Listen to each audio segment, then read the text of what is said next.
జై శ్రీరామ్.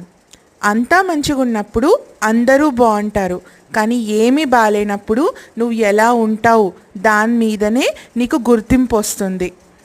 శూర్పణఖ శ్రీరాముడిని చాలా ఇబ్బంది పెట్టింది. తనని ప్రతిసారి వేధించింది. అది చూడలేక లక్ష్మణుడు వచ్చి శూర్పణఖ ముక్కు కోసేస్తాడు. అప్పటిదాకా ఎంత అందంగా ఉన్న శూర్పణఖ రాక్షసిలాగా మారిపోతుంది. అంటే తన నిజ స్వరూపం బాధలో చూపిస్తుంది.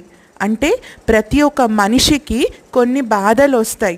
ఆ బాధలు వచ్చినప్పుడు మన మీద మనం సంయమనం ఉంచుకొని ఆ బాధని గట్టెక్కిస్తాము అనే కాన్ఫిడెన్స్ ఉంచుకోవడం చాలా ఇంపార్టెంట్. శూర్పణఖకి అది లేదు. తనకి బాధ రాగానే కోపము, ద్వేషము అన్నీ మొదలయ్యాయి. అండ్ తానే ఈ రావణాసుడి అంతానికి ఒక కారణంలా నిలిచింది. Please subscribe friends.